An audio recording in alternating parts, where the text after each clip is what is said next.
Hai salam, hai semua, bersama pakar berkongsi ilmu kita. Kesehatan, kehidupan, inspirasi bersama. Hai salam, kita dengar dan fahami bersama. Hai salam. Okay, hai. Assalamualaikum semua. Saya Husna, dietitian daripada Hospital Pakar Salam Senawang. Jadi hari ini saya bersama dengan Dr. Zakrul, pakar pediatrik daripada Hospital Salam. Hari ini kita nak bincangkan tentang satu topik yang sangat dekat dengan ibu bapa, iaitu tentang puasa untuk kanak-kanak di bulan Ramadan. Hai salam. Okay, jadi doktor, waktu bulan puasa ni mungkin ramai kanak-kanak yang excited lah nak puasa. Dia tengok abang kakak dia puasa, dia pun nak ikut sekali. So hari ni kita nak bincangkan lah macam mana cara selamat untuk kanak-kanak ni berpuasa sebenarnya. Okey, satu persoalan yang sangat bijak ataupun baik untuk kita persoalkan apabila di awal Ramadan kita bercakap mengenai puasa. Pasal orang Melayu kita ni kebanyakannya lebih suka berpuasa daripada bersolat. Itu macam budaya, dia seronok kan. Jadi anak-anak pun sama terpalit. Dan kita memang selalunya masyarakat kita ni terdedah untuk berpuasa seawal umur mereka tadika, yakni umur 5, 6 betul. dah mula nak berpuasa. Pasal bila tadika pasti ke, dia terkalif ke, puasa. Jadi dia seronok bila bagusnya kita dah membudayakan puasa tu dalam masyarakat kita lah. So anak-anak ni memang kebanyakannya sampai ke besar dia dah puasa tu macam satu benda yang jadi kewajipan. Satu benda yang mereka sangat excited menunggu. Excited nak buat. Jadi kalau kita sebut pasal berpuasa, bilakah budak boleh ditrain untuk berpuasa? Sebenarnya tak susah pun dari segi, kita kata dari segi perubatan itu sendiri. Selama mana budak tu boleh bertahan berpuasa, dia boleh berpuasa. Cuma kita ambil tata cara agama pula, ke mana budak tu memahami pula untuk ditrain berpuasa. Jadi yakni saya berpandangan seawal umur 7 tahun. 7 tahun dah boleh. Untuk boleh berpuasa. Tetapi, atau dari satu. Tetapi kalau kita sekadar nak seronok-seronok berpuasa, sekadar menghormati kehendak anak tu nak berpuasa dan menghormati budaya berpuasa tu dalam isi rumah, kakak, abang, semua sekali, seawal umur 5-6 tu kita dah boleh mulakan untuk berpuasa. Kerana mereka dah memahami maksud berpuasa tu adalah menahan lapar dan dahaga. Cukup setakat tu dia okey dah, dia pun happy. Dia lapar dan dahaga. Ada seronok dah seronok. Lepas tu kejap lagi pukul 1 dia kata dia lapar nak buka balik. Perkara yang biasa, tapi secara minda kanak-kanak tu umur 5-6 tahun tu dah boleh dianggap percubaan berpuasa. Percubaan berpuasa lah. So apa yang saya faham dekat sini, kalau anak-anak nak berpuasa tu mungkin itu adalah untuk mereka seronok-seronok nak mencuba. Tapi bukanlah sebagai satu kewajipan untuk kita bagi dia berpuasa pada waktu tu. Kalau macam daripada pandangan saya pula kan, kalau kita nak tengok daripada segi pemakanan, kanak-kanak ni dalam umur 5 ke 7 tahun macam tu, waktu ni lah dia punya growth rate dia paling tinggi sebenarnya. Waktu tu ni dia nak catch up growth tu paling waktu-waktu yang paling penting lah, optimum. Kalau dia tak cukup makan pada waktu ni, mungkin akan datangkan risiko daripada segi dia punya pembesaran, daripada ketahanan otak dia sendiri. Jadi penting untuk ibu bapa tu instead of memaksa anak-anak dia berpuasa, tapi kita ajar macam yang doktor cakap tadi lah, secara berperingkat. Mungkin mula-mula tu untuk suka-suka sampai bila boleh tahan dulu. Lepas tu mungkin dan next day dah okey tu boleh sambung sampai pukul 10 pula ke. Lepas tu mungkin sampai waktu asar, waktu zuhur, ikut waktu solat tu sendiri. Semacam mana yang anak tu boleh tahan lah kita katakan. Okey, anda kata kalau anak tu tak cukup makan ataupun dia jenis yang susah nak bangun sahur, mungkin daripada segi psikologinya kita kena tetapkan juga pada anak tu apa sahur ni sebenarnya. Instead of macam kita kata sahur ni tahan lapar, tahan dahaga, kita kena bagi tahu dekat anak kita, buat persediaan untuk dia yang sahur ni bukan sekadar itu je, tapi ada bulan puasa ni ada sahur, ada berbuka, ada tempoh masa nak tahan lapar dengan dahaga tu, ada moreh, ada tarawih, solat jemaah. Jadikan bulan Ramadan ni sebagai satu tempat untuk melatih anak-anak menjadi disiplin, untuk faham apa tuntutan agama tu sebenarnya. Okay. Jadi kalau contohnya kalau kita kata macam anak-anak tak nak bangun sahur, cakaplah kalau tak nak bangun sahur, macam mana nak puasa, tak dapat tenaga, macam mana nak besar macam abang, macam kakak. Hai salam. Okay. So kalau macam tu saya nak tanyalah juga dengan doktor kan. Kalau kita tengok anak-anak nak berpuasa, apa perubahan yang mungkin boleh berlaku dekat badan? Dia sebenarnya sama ada berpuasa membantutkan pertumbuhan atau tidak, itu two different perspektif. Pasal menahan lapar dan dahaga bukan tak bagi makan. Kena ingat ni. Kalau kita pandang atas perspektif menahan lapar dan dahaga tak bagi makan, dan budak tu terbantut. Kita dari segi menahan lapar dan dahaga untuk budak ni adalah menahan lapar supaya dia sama-sama mengikuti proses tersebut. Dan jadi tanggungjawab parents sebenarnya, bila kita nak mendidik masyarakat, betul mendidik anak-anak kita berpuasa, pertama sekali dia kena faham bahawa puasa itu bermaksud menahan lapar dan dahaga. Dan agama itu tidak pernah menyeksa tubuh badan, especially kanak-kanak. Pasal tu bila Nabi kita umat Islam, kita diajar solat umur 7 tahun, di rotan umur 10 tahun. Supaya kenapa 10 tahun? Kenapa tak 12 tahun? Kenapa tak 16 tahun? Kenapa tu sebenarnya doktor? Kematangan berfikir anak tu boleh menerima asbab, menerima hukuman. Saya tak bersolat, lalu saya patut dirotan. Kenapa saya tak dirotan? Kalau saya tak bersolat, saya akan masuk neraka. Saya kena dosa, faham tak? Dan kebanyakan juga anak-anak perempuan baik umur 10 tahun dah akil balik. Kebanyakannya. Jadi pasal itulah hukuman itu di-enforce pada umur 10 tahun. Sama juga dalam kes kita kata berpuasa ni. Berpuasa ni untuk 4-5 tahun ni, dia kena faham. Budak-budak dia ada emosi dia. Dia seronok berpuasa. Tapi pada masa yang sama, dia malu nak berbuka pasal ada kakak kutuk je lagi atau abang kutuk je lagi. Tak tahan. Tetapi, kita parents kena make sure bahawa kalau kita kata anak ni nak berpuasa, kita benarkan dia berpuasa. Kalau dia nak berbuka, okey bukalah, lepas tu sambung balik. Pasal itu tata cara untuk anak-anak yang dia bukan faham. 4-5 tahun ni, 5-6 tahun dia bukan faham. Dia tahu dia lapar, lepas tu dia sambung balik. Sambunglah. Ada yang faham, dia dah mula faham. Dia tak nak buka, tapi dia buka sorok-sorok. Macam baru ni anak saudara saya, puasa tak? Puasa. Tiba-tiba ada intan dalam bilik air, dia minum air dalam bilik air. Tapi dia malu nak mengaku dia dah buka puasa dalam bilik air.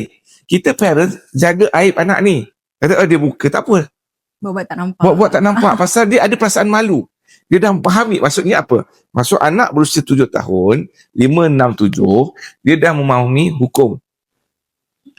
Dia dah tahu benda tu kalau dia buat, dapat pahala. Dia tak buat, dia dapat dosa. Kalau dia buat depan orang, dia malu. Ini benda yang paling penting dari psychological budak. Supaya dia menjadi orang yang memahami hukum. Okey. Dan baru kita pergi kepada pembesaran. Pasal sama ada you berpuasa atau tidak berpuasa, the end of the day is how much intake you ambil. Betul. Dalam tubuh badan tu. Kalau you makan sekali sehari tapi sekali you belahak sampai banyak, automatically you tetap akan obese. Betul tak? You sekali you buka minum puasa, you ajar budak minum sirap Bali ataupun sirap campur selasih, lepas tu karamel karung amin, lepas tu you makan pula dengan telur itik, you makan pula segala benda, nasi 1 pinggan dengan ayam goreng 2, segala benda you makan. Lepas tu tak cukup sampai budak tu dah tersandar, solat sekejap, ada yang tak payah solat pun tak apa. Pasal orang kita ada masalah ni, puasa lebih penting daripada solat. Jadi automatically dia pula tak solat pula budak tu, pasal dia kenyang sangat, dia tengok TV. Yang dia kejar kejap lagi terawih. Pasal apa terawih? Pasal terawih ada moreh. Betul. Dia excited dekat terawih. Dekat moreh. Dia kahwin makan dekat moreh lagi. Pasal dia rasa dia banyak hutang nak kena makan. Benda ni it's all about parents educated enough atau belajar bagaimana untuk mendisiplinkan anak. Because the whole of the day, the idea of berpuasa ni adalah mendisiplinkan diri kita, mendisiplinkan anak kita, memahami kesusahan orang lain yang bermakan sedikit, memahami kesusahan orang lain, anak-anak orang lain yang mungkin tak berpeluang makan macam kita. Itu sebenarnya. Jadi, tadi istilah untuk berpuasa menyebabkan pertumbuhan itu terbantut. Pasal berpuasa, tadi saya takrifan, hanya menahan lapar dan dahaga, tetapi dari segi medically point of view, mengubah masa makan yang masa lunch kepada maghrib, dinner kepada Sahur. sahur. Itu saja. So whole intake masih lagi sama. Total intake input kalori masih lagi sama. Supaya anak-anak ini pertumbuhan dia dalam masa 1 bulan atau 28 hari Tak itu terganggu lah. tidak terjejas. Faham? Okey, jadi kalau apa yang doktor bincangkan tadi, total intake tu paling penting lah untuk anak-anak. Jadi pertama sekali tak bolehlah kita nak paksa anak tu berpuasa, ikut macam mana apa yang anak tu mampu untuk buat. Lepas tu mungkin daripada apa yang doktor cakap juga, daripada segi total intake tu sendiri, kalau anak tu dah mampu untuk berpuasa dengan cara yang penuh sampai ke waktu berbuka, mungkin kita tengok juga daripada segi dia punya sahur tu. Kalau anak tu dah berpuasa daripada pukul 6 lah lebih kurang sampai ke waktu 7.30, sahur tu pun sangat-sangat penting untuk anak supaya dia rasa macam sepanjang tempoh dia berpuasa tu, dia dapat buat tu dengan keadaan yang mungkin bertenaga, tak lesu. So sahur tu penting dengan kita tengok ajar dia untuk makan makanan yang seimbang, yang lengkap, kena ada apa-apa komponen yang penting macam karbohidrat, protein dengan serat jugalah. Biasanya kita tengok kanak-kanak ni dia suka yang manis-manis. Jadi waktu sahur tu mungkin terbiasa juga nak bagi yang manis. Bagi roti, sapu dengan jam, sapu dengan Nutella ke, sapu dengan apa-apa yang manis yang dia suka. Sebab pagi dia akan kurang selera makan. Kita bagi apa yang dia nak. Tapi bila dah masuk waktu pukul 10 tu dia dah start nak lesu. Dah tak ada tenaga. So untuk kita buildkan relationship yang baik dengan dia waktu bulan Ramadan ni supaya dia boleh tahan tenaga dia sampai ke waktu berbuka, mungkin boleh bagi yang seimbang juga dekat anak-anak lah. Contohnya, kalau bonus pointnya kalau anak-anak tu dapat makan samalah dengan parents dia kan. So dia tak payahlah nak perlu untuk sediakan benda yang lain. Tapi kalau anak-anak ni macam kurang selera makan, mungkin perlu untuk parents tengok semula apa yang kita hidangkan dekat anak tu, ada tak 3 komponen yang kita bincangkan tadi. So tenaga yang dia dapat tu boleh sustain sampai waktu berbuka. Kalau anak-anak ada minum susu formula pun bagus juga, boleh adjust ikut keperluan anak tu sendiri, lebihkan pada waktu sahur. So nanti waktu berbuka boleh makan macam biasa, macam parents dia jugalah. Hai salam. Okay. So doktor, saya nak tanya jugalah dekat doktor kan. Apa strategi berpuasa untuk anak-anak yang kita kata dah boleh nak puasa ni, dia nak puasa. So apa strategi yang terbaik untuk anak-anak ni? Maksudnya? Macam mungkin doktor boleh cerita juga tentang cara apa yang berlaku dekat dia punya badan. Lepas tu mungkin dia apabila seorang anak kita berpuasa ni sebenarnya dari segi budak-budak yang paling penting bagi diorang ni adalah air. Kanak-kanak majoriti Allah Ta'ala takdirkan diorang ni, kalau kita tengok majoriti anak-anak umur 1 sampai 3 tahun, umur yang makan segala benda. Umur 3 sampai 7 tahun dia jadi picky eater.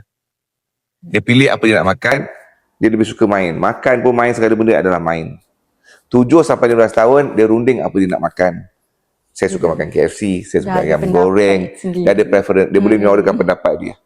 Jadi, tapi the whole factor yang paling penting dalam berpuasa yang buat budak-budak ni sangat penat. Especially kita yang duduk khatulistiwa ni, kejap panas, kejap sejuk, kejap hujan.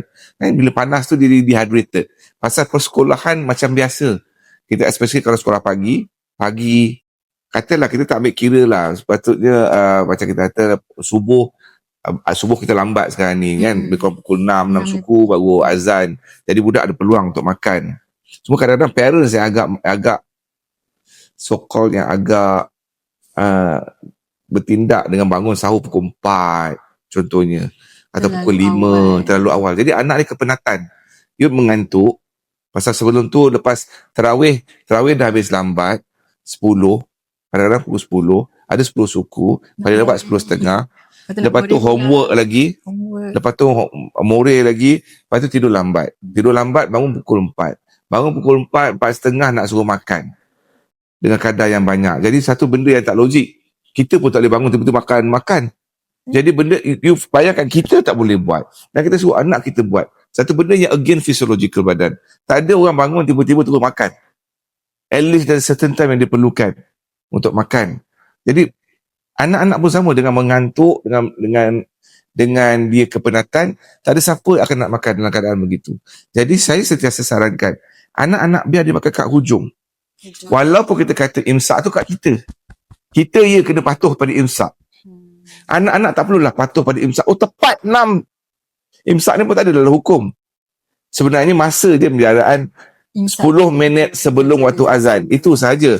Jadi kalau katakan azan 6 suku, bantai pukul 6 suku budak tu tak habis makan, biarlah dia makan sampai habis pun. Tak perlu kalut. Lepas tu siap mandi, boleh pergi ke sekolah terus. Dan jadi, dia tak mengalami kepenatan. Pasal imagine dia bangun pukul 4, lepas tu dia makan. Lepas tu bangun pula pukul 6 untuk pergi ke sekolah. Penat. Jadi perut tu terlalu drastik lah bulan puasa. Otak dia penat. Otak penat, lebih penat daripada badan yang penat. Bukan badan tu penat. Badan kering, badan lapar. Penat otak tu lagi dahsyat kesan dia berbanding dengan anak-anak tu punya tubuh badan yang penat. Walaupun kita katakan bahawa sekadar berpuasa hanya mengubah waktu makan, sebenarnya dari segi fisiologikal badan tak ada apa pun kecuali pada kadang-kadang yang normal. At a certain point of time, sebagai contoh, pada body dah biasa untuk makan pada pukul 12.30 1 katakan. Ataupun dia mungkin kat sekolah pukul 10.30 dia waktu rehat, yang mana dia makan. Tapi dia dah makan pukul 6 dengan heavy makan pukul 6. Make sure makan nasi, ikan, buah kalau ada, air kosong yang banyak berbanding dengan air manis kan, pada waktu berbuka, pada waktu bersahur. So kemudian dia akan sustain sampai pukul 10, body dia masih lagi tak ada perasaan lapar. Walaupun physiological badan ada sense patutnya pukul 10 dah kena makan. Tapi itu hanya minggu pertama sahaja. Pada minggu kedua selalu dia dah go off. Dah okey. So sangkut pula pukul 12. Pukul 12 dah mula rasa dahaga yang agak kuat. Selalunya dahaga tu dah mula ketara, dahaga.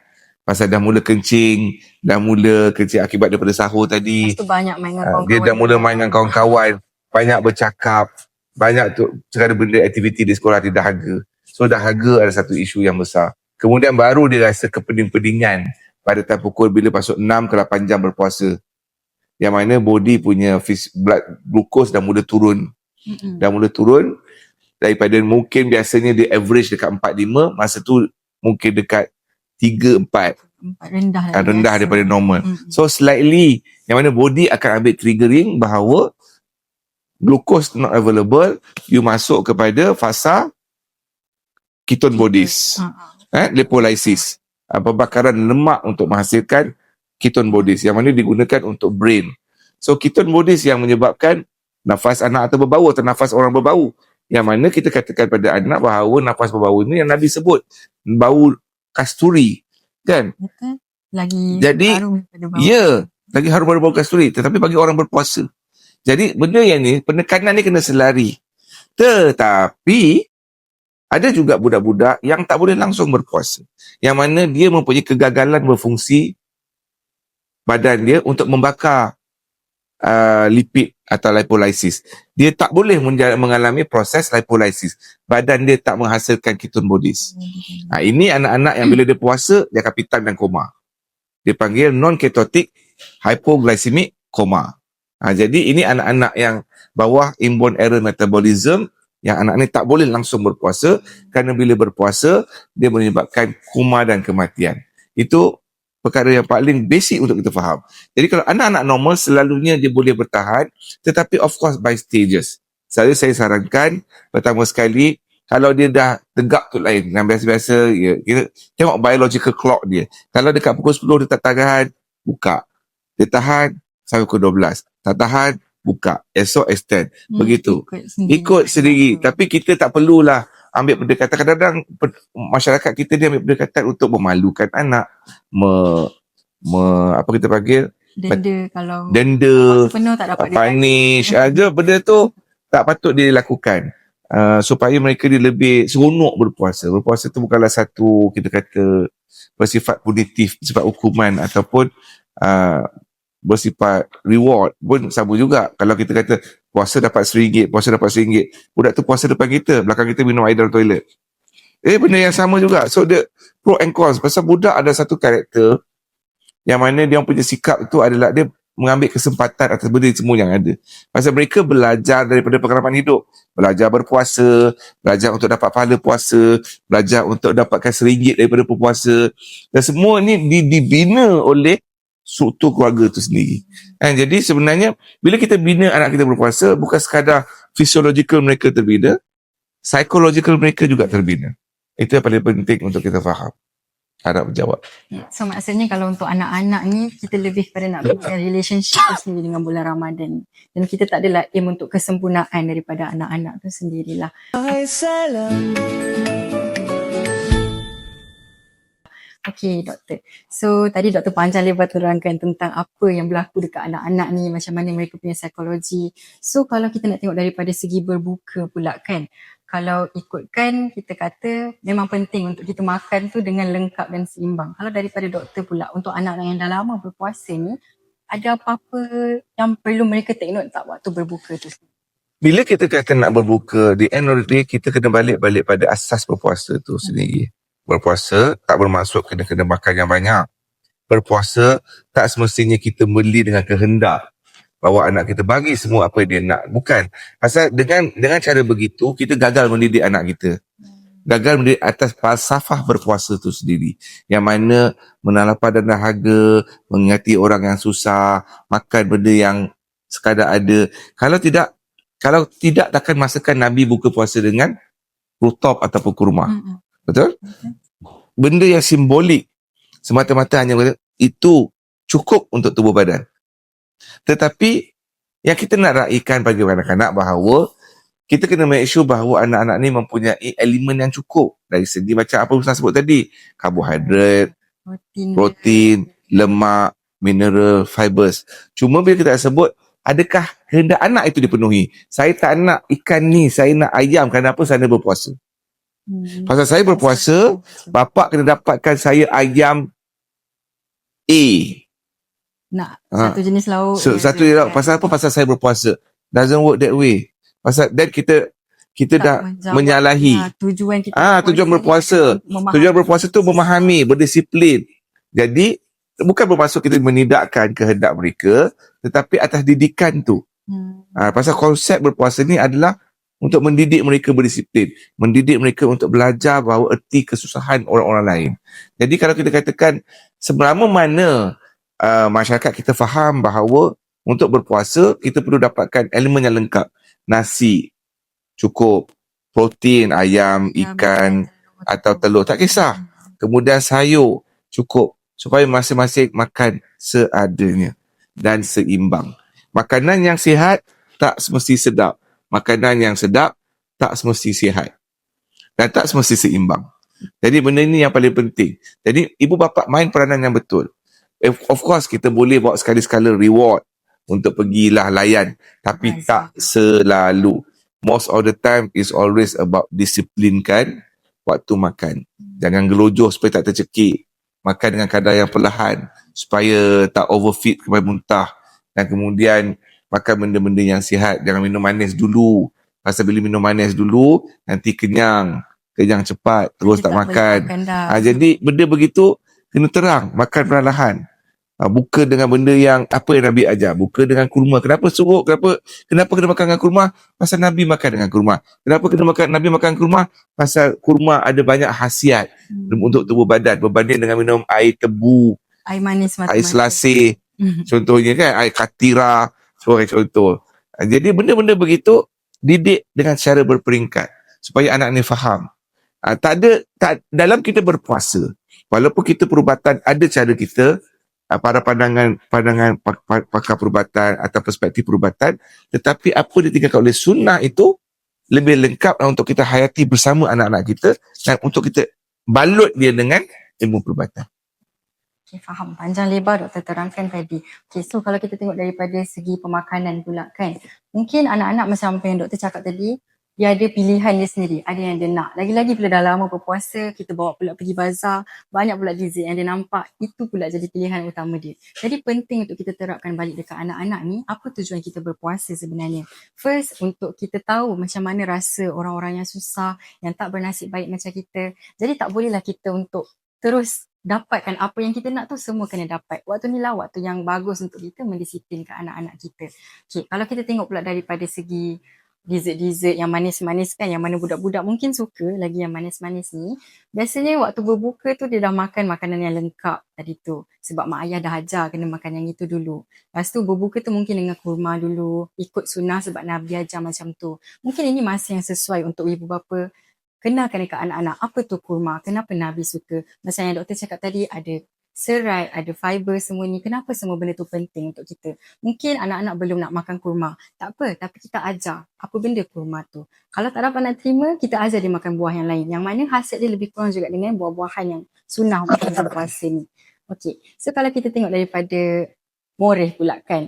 Andai kata moreh tu tadi kita pergi bazar beli yang manis-manis. Kalau anak-anak ni dibiasakan makan yang manis waktu berbuka dan waktu moreh ni, dia punya energy level tu akan jadi lain macam pada waktu malam. Yang mana dia akan jadi hyperactive lah biasanya. Jadi mungkin waktu mula-mula hyperactive tu kita boleh ajar dia. Okay, pergi tarawih. Banyak tenaga ni pergi tarawih. Dia dah jumpa kawan-kawan dia dah jadi banyak energy, tak dapat nak tidur malam pula. Jadi tidur malam tu mungkin akan terganggu pula. Bila terganggu tidur malam tu, esok pagi bangun mungkin akan jadi lagi lesu. Bila bangun pagi lesu, jadi tak bangun sahur ke, ataupun sahur tu dah tak lalu nak makan sebab dah tak cukup tidur malam tadi. Jadi benda ni akan sedikit sebanyak bagi kesan yang agak tak bagus kepada puasa anak-anak tu sendiri pada hari esoknya lah. Dan ini defeat juga purpose yang tadi kita nak build relationship yang baik anak-anak dengan bulan puasa ni. Jadi strategi berpuasa tu sangat-sangat penting untuk kita pastikan anak-anak kita ni bila berpuasa dia dapat bina relationship yang baik. Bukannya apa yang mereka fikir bila berpuasa tu mesti penat, mesti lapar, mesti dahaga. Betul, puasa ni tahan lapar dan dahaga, tapi perlu untuk kita ajar anak-anak tu macam mana cara untuk kurangkan rasa lapar. Bila kita dah amalkan macam ni tapi masih lapar, at least lapar tu adalah lapar yang berpatutan untuk anak-anak kita pada bulan puasa ni, bukannya sebab kita tak bagi strategi yang baik kepada anak-anak kita lah. Salam. Okay doktor, so panjang lebar dah kita cerita juga ni. So saya nak tanya jugalah, macam mana pula kalau dengan anak-anak, biasanya kalau dia pergi sekolah, dia memang akan sangat-sangat aktif. Mungkin ada yang nak bersukan juga. Apa nasihat doktor untuk anak-anak yang macam ni? Untuk anak-anak yang berpuasa, bersukan, sebenarnya tak ada masalah pun. Sebab secara overall aktiviti persekolahan pun, apabila kita lihat semua sekolah, bila masuk kepada fasa bulan puasa, bulan Ramadan, dia dah tunda. Semua dah dikurang-kurangkan dah. Pasal sekolah pun balik awal. Untuk sekolah menengah, sekolah petang pun balik pukul 6 sebenarnya. Jadi sebenarnya overall, because kita adalah satu negara yang Muslim accommodating tau. Negara Muslim. Jadi kurikulum sekolah pun didesain dengan cara bahawa bulan puasa sekian-sekian waktu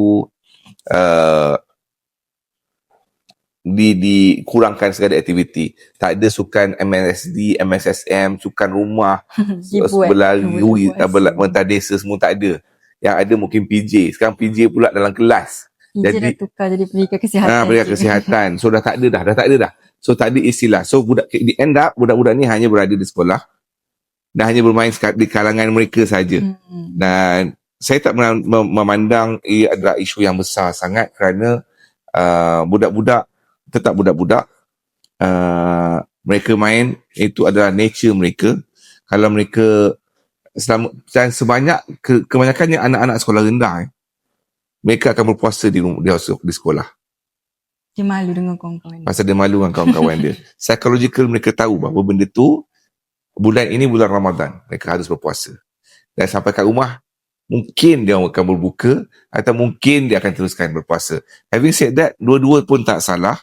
Sama mereka cuba untuk berpuasa sehingga umur 10 tahun. Jadi sebenarnya dari segi aktiviti yang selalu kita nampak di sekolah, bersukan ke ringan, mat light, biasa berlari, budak-budak ni kalau berpuasa pun automatically dia akan baring, dia akan relax, bertenang, tak sabar menunggu waktu berbuka berbanding dengan mereka nak main bola, berbasikal. Jarang sangat. Kecuali anak-anak yang mengalami masalah hyperaktif lah. Memang tak duduk diam. Kena main juga pasal dia memang hyperaktif, anak-anak hyperaktif. Tapi jadi pandangan saya sebenarnya tak ada isu yang besar lah kat sini sebenarnya. Kalau dia tak tahan balik tu dia berbuka lah. Tak ada siapa buka je lah, tak ada masalah pun. Yang penting nanti cuba lagi esok pagi. Kita encourage balik dekat anak-anak. Esok cuba lagi. Terus mencuba. Bapak dia pun cukup puasa umur 30 kadang. Kan? Tiba-tiba ke anak kena puasa tepat-tepat kan? Allahu Akbar. Jadi mungkin yang penting kita boleh tengok kat sini, ibu bapa tu menunjukkan contoh yang baik. Ya, betul. Okey, faham? Salam. Okey doktor, jadi kalau macam daripada segi tanda-tanda yang kita kena tengoklah sebagai ibu bapa kan, kita nak ajar anak kita berpuasa, nak berdisiplin kan.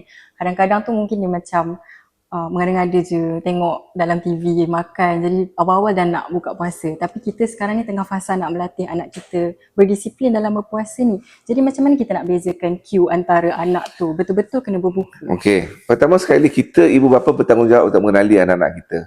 Sekiranya anak-anak kita mengalami keadaan yang kita panggil boleh mendatangkan red flag ataupun kerisauan. Dahaga adalah satu perkara yang pasti. Macam contoh, kalau dia baik-baik, macam pasal anak yang bersekolah pukul 10 dah waktu makan, automatik pukul 10 dia akan rasa dahaga. Dia akan rasa lapar untuk minggu pertama lah. Tapi kita dah masuk ke minggu kedua. Jadi, minggu kedua yang mana selalunya mereka ni fasa dahaga tu dah boleh tolerate. Even lapar pun mereka boleh bertahan dah.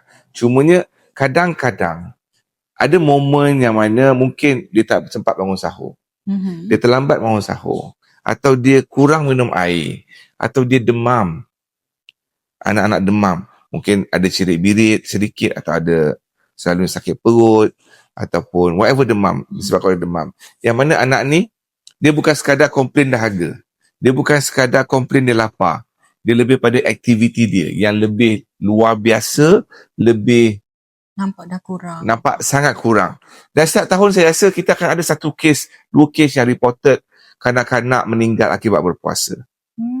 Jadi benda ni sebenarnya harus diperhatikan. Ibu ayah kena faham bahawa berpuasa bukan bermaksud menyiksa anak. Sedangkan demam pun kita boleh berbuka, tak sihat pun kita boleh berbuka, bermusafir pun kita boleh berbuka. Ini kan pula anak kecil yang kita hanya nak mendidik mereka berpuasa. Jadi sebaik-baiknya sekiranya anak ni betul-betul tak larat, silakan untuk berbuka. Jangan kita terlalu menghukum. Yang kita menghukum walaupun dengan perkataan, kita ambil sebagai membuli anak tersebut dengan mengatakan, tak baik nanti puasa. Jadi anak-anak akan rasa bersalah untuk membuka. Tapi bukanlah bermaksud kita terlalu lenient, terlalu lewa untuk bagi, tak apalah, nak buka-buka lah. So anak-anak ni dia sikap manipulatif. Tapi make sure bila kita nak check anak kita, adakah betul-betul tak aktif, adakah mereka demam, kencing mereka macam biasa, tengok keadaan fizikal sampai tak berdaya. Pasal macam contoh yang saya sebut tadi, ketotic hypoglycemic coma for example, budak-budak tiba-tiba tumbang je kerana hypo. Kerana tumbang je, pitam je kerana hypo. Jadi benda macam ni parents kena tahu. Tapi dalam keadaan parents kadang-kadang terlalu menekan pada hukum pada budak-budak yang tak patut, jadi dia akan bahaya pada anak-anak ni. Jadi kenali anak anda dan dahulukan prioriti pada anak anda. Bukan kita mengambil hukum kena berpuasa sampai anak tu lalas, kita juga menyesal semua hidup. Islam tak pernah bermaksud untuk menghukum atau memudaratkan.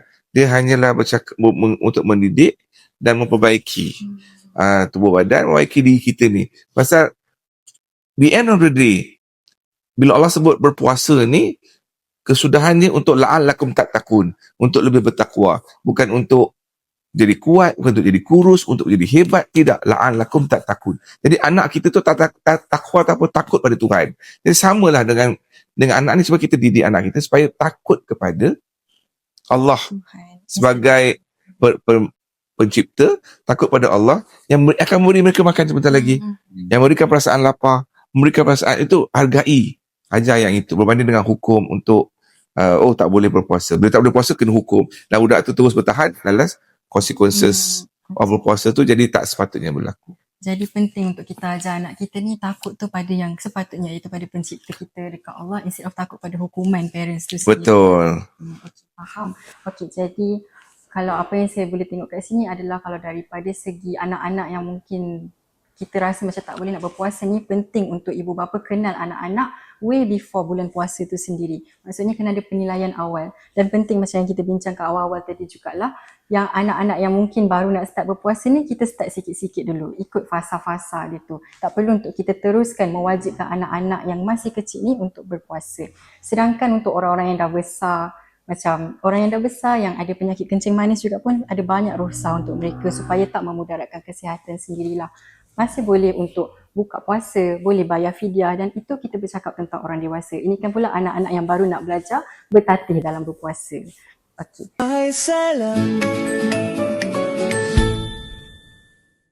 Alright, jadi doktor, kalau kita nak tengok daripada segi emosi anak-anak pula lah kan, macam mana kita nak support daripada segi emotional well-being anak-anak ni untuk berpuasa? Apa mungkin reward system ke yang kita boleh bagi, ataupun apakah cara untuk kita lagi encourage anak-anak ni suka bulan berpuasa ni? Dia sebenarnya budak-budak kalau berpuasa tak susah. Pasal mereka ni kena busy. Yang bagi mereka boleh bertenang, duduk diam-diam memikirkan makanan. Kan? Anak-anak ni dia kena seronok. Dia kena lalu seronok tu dari segi kalau contoh kalau ibu bapa yang masih bekerja mungkin susah sikit, tapi macam over the weekend atau balik kerja, abang buka puasa nak makan apa, so dia rasa seronok. Dia bukan reward apa sangat, apa yang dia nak makan.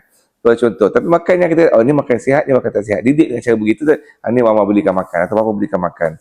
Ibu belikan makan supaya abang boleh makan. Tapi orang tu tak makan. Orang tu pun tak dapat makan. Benda ni mahal contohnya. Jadi sebagai contoh, supaya mereka menghargai apa benda yang dimakan. Menikmati makanan tu. Supaya dia rasa seronok pasal dia kan berpuasa. Dia akan dapat benda yang jarang dia makan.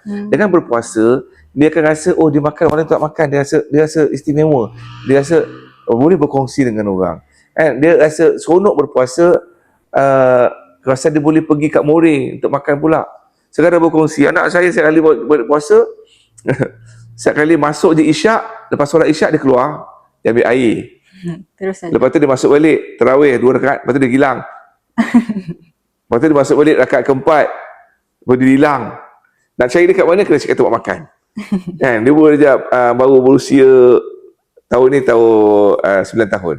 Tapi perangai anak-anak dia seronok. Walaupun kita risau dia lah buat apa benda kan, tapi itu perangai dia. Dia suka tengok kat luar tak ada makanan. Pasal apa dia boleh tengok makanan tu? Pasal tadi dia berpuasa. Dia boleh request, kalau boleh nak tak ni untuk buka. Dia boleh request. Jadi benda-benda begini sama, Allah Ta'ala bagi kita syurga bila kita beribadat kepada dia. You anak nak dapat ni, ikut papa berpuasa, ikut ibu berpuasa, kita buka puasa sama-sama, makan benda sama-sama. Apa yang anak-anak kita provide macam tu. Jadi benda begitulah sebenarnya yang memberikan anak-anak ni motivasi, keseronokan berpuasa. Pasal dia bukan sekadar menahan lapar dan dahaga. Dia keseronokan bila reward, bila membuka berpuasa. Sama juga dengan Moreh. Besok nak makan apa besok Moreh? Nak makan apa sahur besok? Ada yang malam nak roti ke, nak jam ke, nak Nutella ke. Nampak senang, roti dan Nutella. Tak semua dapat beli Nutella. Nutella satu bungkus yang besar, yang tak besar tu dah berapa belas ringgit. Betul. Bukan perkara yang senang untuk kata berikan Nutella, berikan sekadar jam, berikan roti gardenia. Bukan semua orang mampu nak beli roti gardenia. Jadi benda macam ni nampak simple, tetapi sangat rewarding. Jadi budak minda kanak-kanak ni, dia dipupuk dengan kasih sayang, dia dipupuk dengan semangat, dia dipupuk dengan motivasi yang tinggi untuk menghabiskan puasa supaya dia dapat melengkapi kehidupan dia bersama dengan ibu ayah dia berbuka. Jadi yang ini yang kadang-kadang kita mungkin rasa take things for granted. Kita rasa puasa lah, puasa tu untuk kita. Tapi pandangan anak tu berbeza. Untuk anak lain. Jadi sekarang ni kalau kita katakan bahawa macam mana anak-anak ni nak rasa lebih excited dengan entertain dia punya keperluan, entertain dengan dia punya, dengan cara berdisiplin. Bukan maksud semua minta semua kita bagi juga, tak boleh lah. Satu bazar Ramadan dia beli kan. Kan? Okey, faham. Okey, so kalau kita dapat tengok daripada segi kesimpulannya pula, bulan puasa untuk anak-anak ni dia lebih kepada cara untuk kita mendidik, melatih, memupuk budaya Ramadan ni sendiri. Instead of kita tengok sebagai satu keperluan dan kewajipan untuk anak-anak kita. Dia adalah satu proses untuk pembelajaran, satu proses untuk memahami ibadah tu sendiri, satu proses untuk memahami agama dengan lagi mendalam, dan mungkin kita boleh ambil sebagai satu peluang untuk mendekatkan hubungan antara anak-anak dengan ibu bapa juga. Jadi kalau ikutkan, boleh sebenarnya untuk kita buatkan bulan Ramadan ni sebagai satu bulan yang anak-anak kita tunggu setiap tahun dengan cara-cara yang Masuk Dr. Zakir bincangkan tadi. Mungkin antara mesej penting yang saya boleh cakap juga, bulan puasa ni bukanlah satu bulan yang untuk kita menghukum anak-anak kita bila dia tak dapat nak berpuasa.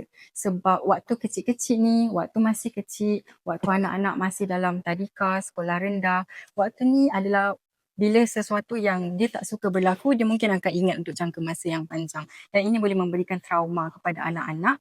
bila tiba waktu bulan Ramadan walaupun sampai dia besar. Jadi nak jadikan dia happy bulan Ramadan tu akan jadi lagi susah kalau kita terlalu keras pada anak-anak yang waktu umum macam ni. Salam.